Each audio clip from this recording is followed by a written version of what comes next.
કાગવડના ખુડલધામમાં cancer હોસ્પિટલના ભૂમિપૂજનમાં PM virtually સંબોધન કરી રહ્યા છે। આવો સાંભળીએ। अगले कुछ सप्ताह में श्री खोडलधाम ट्रस्ट कागवड़ की स्थापना के 14 वर्ष भी पूरे हो रहे हैं। आप सभी को इन आयोजनों की बहुत बहुत शुभकामनाएं। मेरे परिवारजनों, 14 वर्ष पहले लेवा पाटीदार समाज ने सेवा, संस्कार और समर्पण का यही संकल्प लेकर श्री खोडलधाम ट्रस्ट की स्थापना की थी। तब से इस ट्रस्ट ने अपने सेवा कार्यों से लाखों लोग आज एक और अहम कदम बढ़ाया है। आज से अमरेली में कैंसर हॉस्पिटल और रिसर्च सेंटर का काम शुरू हो रहा है।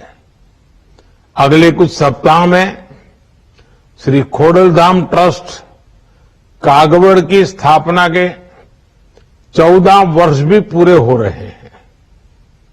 आप सभी को इन आयोजनों की बहुत बहुत शुभकामनाएं। मेरे परिवारजनों, 14 वर्ष पहले लेवा पाटीदार समाज ने सेवा, संस्कार और समर्पण का यही संकल्प लेकर श्री खोडलधाम ट्रस्ट की स्थापना की थी। तब से इस ट्रस्ट ने अपने सेवा कार्यों से लाखों लोगों के जीवन को बदलने का काम किया है। शिक्षा का क्षेत्र हो, कृषि का क्षेत्र हो, स्वास्थ्य का क्षेत्र हो, आपके ट्रस्ट ने हर दिशा में अच्छा करने का लगातार प्रयास किया है। मुझे विश्वास है कि अमरेली में बनने जा रहा कैंसर हॉस्पिटल सेवा भावना की एक और मिसाल बनेगा। इससे अमरेली समेत सौराष्ट्र के बहुत बड़े क्षेत्र को फायदा होगा। साथियों, कैंसर जैसी गंभीर बीमारी का इलाज किसी भी व्यक्ति और परिवार के लिए बड़ी चुनौती बन जाता है। सरकार का प्रयास है कि कैंसर के उपचार में किसी भी मरीज को मुश्किलें न आए। इसी सोच के साथ पिछले 9 साल में देश में करीब 30 नए कैंसर अस्पताल विकसित किए गए हैं। 10 नए कैंसर अस्पताल पर अभी काम चल रहा है। साथियों, कैंसर के इलाज के लिए भी बहुत जरूरी है कि कैंसर का सही समय पर पता चल जाए। अक्सर हमारे गांव के लोगों को जब तक कैंसर का पता चलता है तब तक बहुत देर हो चुकी होती है, शरीर में काफी फैल चुका होता है। ऐसी स्थिति से बचने के लिए ही केंद्र सरकार ने गांवों के स्तर पर 1.5 लाख से ज्यादा आयुष्मान आरोग्य मंदिर बनवाए हैं। इन आयुष्मान आरोग्य मंदिरों में कैंसर समेत कई गंभीर बीमारियों को शुरू में ही पकड़ने पर जोर दिया जा रहा है। जब कैंसर का पहले पता चल जाता है तो उसके इलाज में डॉक्टरों को भी बहुत मदद मिलती है।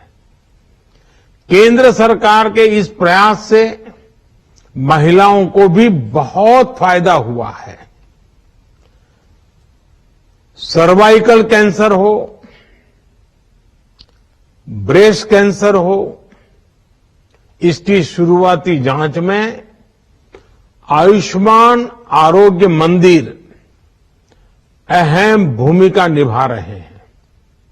साथियों, पिछले 20 वर्षों में गुजरात ने स्वास्थ्य के क्षेत्र में अभूतपूर्व प्रगति की है।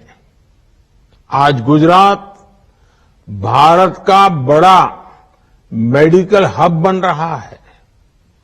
2002 तक गुजरात में सिर्फ 11 मेडिकल कॉलेज थे। आज उनकी संख्या बढ़कर 40 हो गई है। 20 सालों में यहां एमबीबीएस सीटों की संख्या बढ़कर करीब 5 गुना हुई है। पीजी सीटों की संख्या में भी करीब 3 गुना बढ़ोतरी हुई है। अब तो अपने राजकोट में एम्स भी है। 2002 तक गुजरात में सिर्फ 13 फार्मेसी कॉलेज थे। आज उनकी संख्या 100 के आसपास हो गई है। 20 वर्षों में डिप्लोमा फार्मेसी कॉलेजों की संख्या भी 6 से बढ़कर 30 के आसपास पहुंच गई है। गुजरात ने स्वास्थ्य के क्षेत्र में बड़े सुधार का मॉडल पेश किया है। यहां गांव-गांव में कम्युनिटी हेल्थ सेंटर्स खोले गए। आदिवासी और गरीब इलाकों तक स्वास्थ्य सुविधाएं पहुंचाई गई। गुजरात में 108 एम्बुलेंस की सुविधा पर लोगों का भरोसा लगातार मजबूती हुआ है। मेरे परिवारजनों, देश के विकास के लिए भी आवश्यक है कि देश के लोग स्वस्थ हो, सशक्त हो। खोड़ल माता के आशीर्वाद से आज हमारी सरकार इसी सोच पर चल रही है। गंभीर बीमारी में गरीबों को इलाज की चिंता न करनी पड़े, इसलिए हमने आयुष्मान भारत योजना शुरू की थी।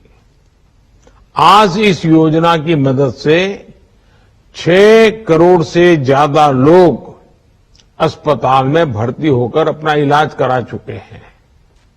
इसमें बड़ी संख्या कैंसर के मरीजों की भी रही है। अगर आयुष्मान भारत योजना ना होती तो इन गरीबों को 1 लाख करोड़ रुपए का खर्च खुद करना पड़ता।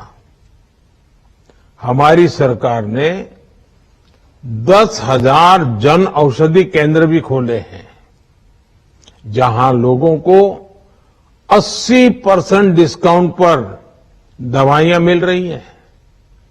अब सरकार पीएम जन औषधि केंद्रों की संख्या को बढ़ाकर 25,000 करने जा रही है।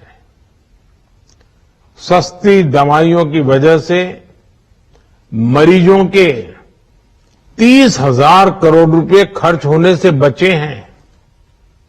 सरकार ने कैंसर की दवाइयों के दाम भी नियंत्रित किए हैं, जिनका लाभ अनेकों कैंसर मरीजों को हुआ है। साथियों, आप सभी से मेरा इतना पुराना नाता रहा है। मैं जब भी आपके बीच आता हूं, कुछ न कुछ आग्रह करता हूं। आज भी मैं आपके सामने अपने आग्रह दोहराना चाहता हूं। ये एक तरह से मेरे 9 आग्रह हैं, और माता का धाम हो और नवरात्रि की याद आना बहुत स्वाभाविक है, और इसलिए मैं कहता हूं 9 आग्रह हैं। मैं जानता हूं कि आप इनमें से कई क्षेत्रों में पहले से बहुत कुछ कर रहे हैं, लेकिन आपके लिए, आपकी युवा पीढ़ी के लिए मैं ये 9 आग्रह दोहरा रहा हूं। पहला, पानी की बूंद बूंद बचाइए और जल संरक्षण के लिए ज्यादा से ज्यादा लोगों को जागरूक करिए। दूसरा, गांव-गांव जाकर लोगों को डिजिटल लेन देन के प्रति जागरूक करिए। तीसरा, अपने गांव, अपने मोहल्ले, अपने शहर को स्वच्छता में नंबर 1 बनाने के लिए काम करिए।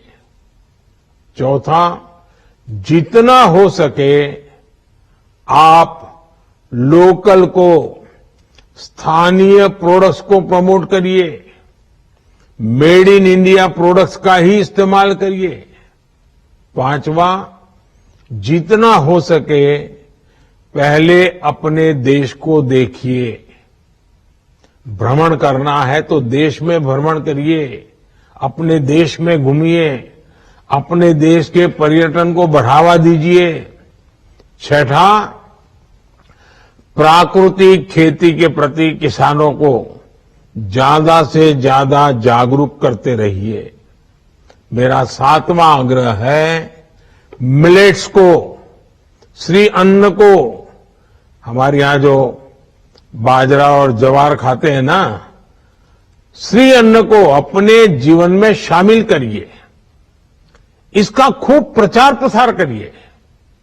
मेरा 8वां आग्रह है, फिटनेस, योग हो, स्पोर्ट्स हो, उसे भी अपने जीवन का अभिन्न हिस्सा बनाइए। मेरा 9वां आग्रह है, और ये मैं मानता हूं कि हमारी नई पीढ़ी को ध्यान में रखते हुए आप सब से मेरा ज्यादा आग्रह है, किसी भी तरह की ड्रग्स और नशे की लत से बिल्कुल दूर रहिए। अपनी युवा बच्चों को बचाइए, इन्हें अपने जीवन से दूर रखिए।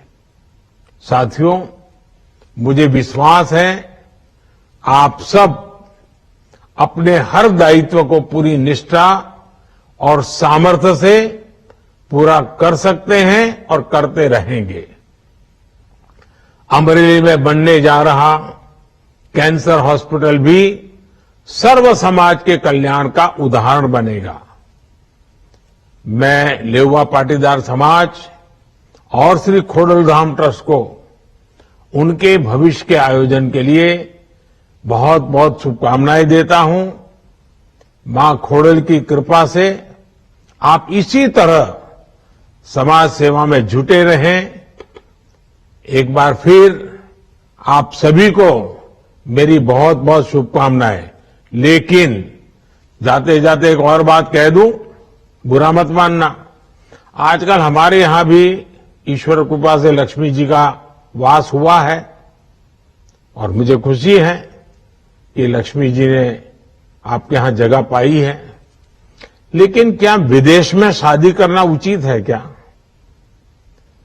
क्या हमारे देश में शादी नहीं हो सकती है क्या?